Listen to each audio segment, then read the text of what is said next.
नमस्ते। श्री परमज्योति कल्की चमत्कार शुणा। मु एर्नाकुलम राजश्री निकटरे श्री परमज्योति कल्की मते प्रदान करिथिबा एक चमत्कार मु बांटिबाकू जाउछि।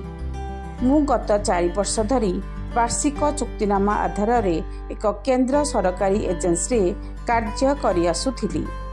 एजेंसी प्रतिवर्ष एही पोस्ट गुड़िकर विज्ञापन देई थाए।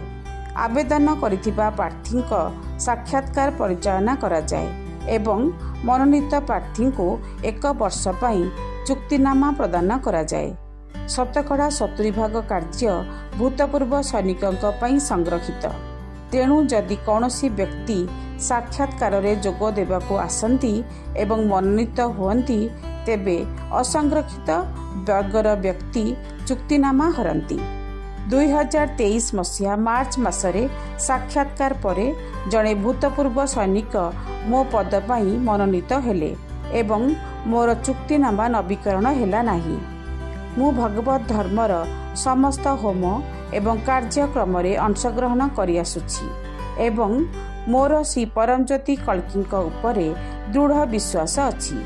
तेणु मु मोर समस्त चिंता को तांको निकटरे छाड़ीदेली एवं निश्चिंत हेली जे मो पाई सबकिछि भल ही हेबो। 2023 मसीहा एप्रिल 1 तारिख रे मु एर्नाकुलम रे दासाजी द्वारा परिचालित सर्वाभिष्ट समदीक्षा प्रक्रिया रे जोग देली।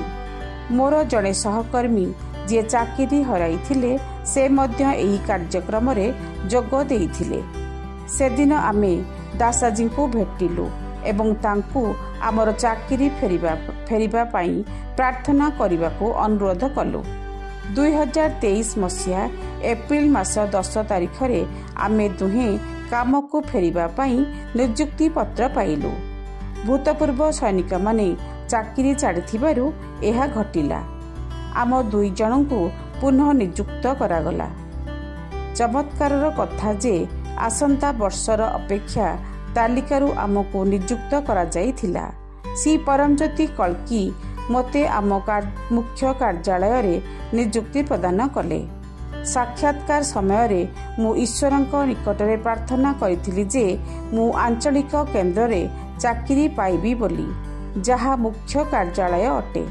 ताहा ही मते आशीर्वाद रूप रे प्राप्त हैला। एही आशीर्वाद पाई श्री परमज्योति कल्की को अशेष धन्यवाद। मोते एवं मो परिवार को सबु समय रे सुरक्षा प्रदान करिथिबारु हे परमज्योति कल्की आपण को अशेष धन्यवाद। आपणक पाद पद्म रे अनंत कोटि पाद प्रणाम।